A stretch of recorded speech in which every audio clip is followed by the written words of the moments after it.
Aujourd'hui, on se trouve pour vous faire un énorme unboxing d'un colis de manga. Il y a plus de 300 € de manga. Et ouais, il est plutôt gros. Allez, on ouvre. Alors, je sais pas comment ça va être à l'intérieur, s'il y a directement les mangas ou alors s'il y a d'autres cartons. Ben, on va voir ça tout de suite. Voilà. Bon, alors, on a du carton vide et on a directement les mangas, je crois, non? What the fuck? Ok, nous avons directement les mangas. Wow. Oh, ça arrive pas. Bon alors, c'est vraiment catastrophique. J'arrive pas à les enlever du carton tellement que c'est lourd. On a bien deux grosses piles de mangas. On va commencer par cette pile là, comme ça vous voyez un petit peu déjà ce qu'on a. Déjà, on a les tout Forbidden Sorcery, le tome 5, le tome 6, le tome 7 et le tome 4. C'est une série finie en 7 tomes, en tout cas pour le premier arc. J'avais commencé le manga et franchement, j'avais trouvé ça plutôt pas mal, même si malheureusement il manquait un petit peu de combat, mais j'aime bien un petit peu tout ce qui est histoire de grimoire, un petit peu tout ce qui est yokai, etc. Donc moi je kiffe énormément de base. Et des fois t'as des pages comme ça qui sont juste absolument magnifiques, et ça me donne envie de lire. Voilà, quand je vois ça, ça fait un petit peu de sorcière et ça fait plaisir du coup d'avoir la collection complète. Et ça c'est cool, peut-être que je me prendrai l'arc 2 dans quelques mois, le temps que je lirai tout ça, parce qu'il y a beaucoup trop de lecture là. L'anime m'a complètement remis dedans, c'est les Shin Life in a Different World avec le tome 8, avec la cover qui moi je trouve ça juste magnifique. Les covers de chez Meian, mais elles sont pépites absolues et ça fait plaisir du coup de la voir, le tome 8. Et avant de passer à ce manga là, nous avons aussi le tome 9 que j'ai acheté en neuf. Et surtout que cette cover là, ça m'intrigue quand même un tout petit peu parce que ce personnage là, on ne le connaît pas. Je ne l'ai pas encore vu dans le manga, donc je pense que c'est un nouveau personnage qui va arriver. Game of Familia, le dernier tome, donc c'est le tome 9. Voilà, exactement, bah comme Shin Life c'est le tome 9. Et bah c'est un petit plaisir coupable, c'est sympa à lire et tout, t'as du cul, t'as du sexe, voilà, il y a de l'enjeu. Le personnage principal c'est un gros enculé, mais quand tu réfléchis un petit peu, bah c'est un petit peu logique avec ce qui l'entoure et ce qui se passe avec ses sœurs. Et très clairement j'ai hâte de le commencer celui-là. Une nouvelle licence que je viens d'acheter en occasion, c'est les deux premiers tomes des Les Allumés du Conseil. Voilà, donc le tome 1 et le tome 2. La cover est super bien, voilà, quand tu vois ça, t'as envie d'être à la place du mec, hein, très clairement. En fait ça parle du personnage principal qui doit aller rejoindre le conseil des étudiants pour éviter de redoubler, sauf que les membres du conseil sont des personnages très bizarres et très haut en couleur et très différents les uns des autres.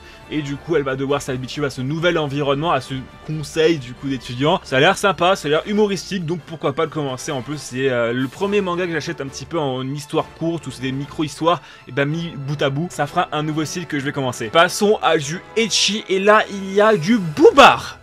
Oui, beaucoup de boubard.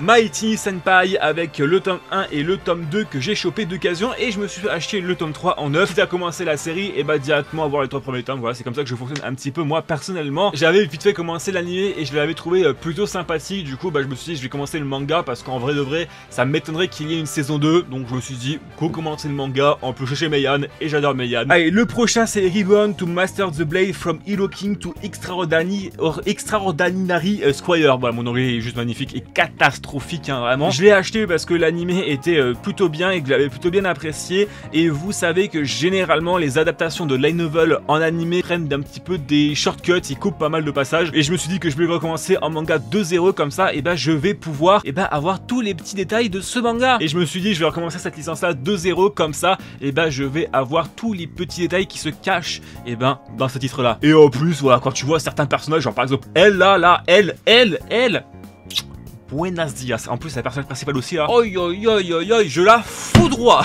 Une des catégories que j'adore chez Meian, c'est les éditions Yuri, parce que généralement tous les Yuri que possède Meian sont juste formidables. Et je me suis acheté Todakuro-san, pardon, excusez-moi, avec le tome 1 et le tome 2. Si je raconte pas de bêtises, c'est en 4 tomes, hein, je crois, 3-4 tomes, je m'en rappelle plus trop. Ça faisait quand même depuis sa sortie que le manga m'intéressait et je l'ai enfin entre les mains parce que mon objectif c'est d'avoir tous les Yuri de chez Meian. Juste avant de commencer l'autre pile, je voulais vous dire, n'hésitez pas à vous abonner et à liker la vidéo, c'est très important, et de partager la vidéo à tous vos proches aussi qui sont intéressés par les mangas et qui sont intéressés par découvrir des titres un petit peu originaux. N'oubliez pas de liker et de vous abonner, et c'est parti pour la deuxième pile qui, je vais pas vous le cacher, est fort intéressante. Bon, on a un petit peu moins de titres différents, mais voilà, je voulais absolument posséder surtout ce manga là. C'est Archidemon Delima, comment aimer son épouse elfe. L'anime est incroyable et ça m'a aussi remis dedans un petit peu comme Shin Life. C'est une masterclass de A à Z. Alors je crois que l'anime va s'arrêter au tome 5 ou au tome 6. C'est pour ça que j'ai acheté le tome 5, le tome 6, le tome 8, le tome 7 et le tome 9. Voilà, j'ai acheté tous les titres comme ça, je suis à jour sur ça. Et j'avoue que ça m'intrigue quand même pas mal. Genre par exemple, qui est ces deux personnages là, qui est cette fille là, est-ce que c'est un nouveau proche, je ne sais pas, le dragon et tout. Et un truc à dire, j'adore les covers de Archidemon Delima, comment ne pas aimer les covers. D'ailleurs je tiens à dire un truc, si Mayan passe par là, s'il vous plaît, produisez et sortez le light novel de Archidemon Delima en France parce que ça le mérite grandement et je suis sûr que ça va avoir du succès. Surtout au vu de l'anime qui est énormément en trend en ce moment. Et moi j'avais commencé le manga à sa sortie Day One parce que la première cover m'avait plutôt intéressé et... ouais, c'est bien parce que t'as du combat, t'as de l'enjeu, t'as de l'humour, t'as de l'amour aussi, t'as beaucoup d'amour. Et je tiens à dire un truc, tous les personnages sont attachants dans ce manga là et... que ce soit principaux et secondaires, c'est incroyable et moi je kiffe beaucoup trop, c'est un petit peu une lecture détente et c'est pour ça que j'ai pris la suite. Je possède le light novel et maintenant je possède le manga, c'est I'm in Love with the Villainess, le tome 4. Le tome 3, le tome 2 et le tome 1, voilà, qui est juste là. Et j'aime bien parce que c'est quand même assez différent des autres ouvrages de chez Mayan. C'est la cover qui est là, bah là c'est un petit peu plus du papier et là c'est un peu plus glossé, un petit peu plus glossy, je sais pas si vous voyez ce que je veux dire, un peu plus plastique. Et moi j'aime bien, c'est un peu plus classique des autres maisons d'édition. Si vous n'avez pas lu ou regardé I'm in Love with the Villainess, regardez-le. C'est une dinguerie comment ça vient. C'est un Yuri qui va vous faire fumer des barres, mais vraiment. Et le personnage principal, les deux personnages principaux sont juste incroyables. Genre c'est tellement une alchimie parfaite entre les deux littéralement. Je ne trouve pas de mots pour vous expliquer mon amour par rapport à ce titre là parce que bah...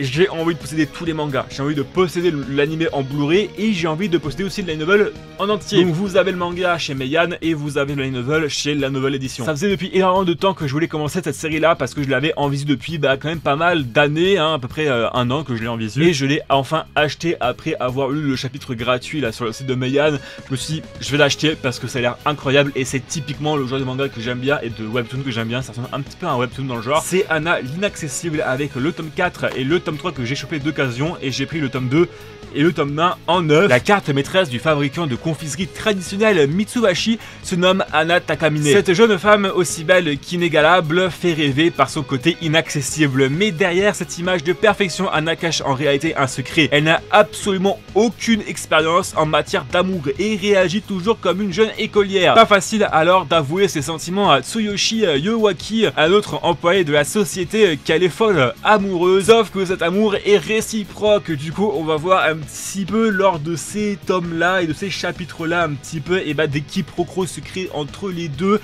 Elle qui veut absolument dire son amour à lui, sauf que du coup bah elle n'y arrive absolument pas et elle paraît d'être froid, une froideur absolue. Et bah voilà, c'est pour ça que j'ai acheté, ça a l'air plutôt sympathique. Et le dernier manga de cette vidéo là, bah c'est le tome 4 que j'ai acheté en neuf de Reborn to Master the Blade. Bon bah voilà, j'ai absolument craqué plus de 300 € de manga dépensés. Et bah juste aujourd'hui vous allez voir, mon prochain achat manga va être juste et bah énorme. En tout cas, n'oubliez pas de liker et de vous abonner. Vous avez plein d'autres vidéos qui vous attendent sur ma chaîne YouTube, que ce soit par rapport aux mangas et aux animés. C'était chez Keno, on se retrouve pour une prochaine vidéo. Allez, à plus tout le monde.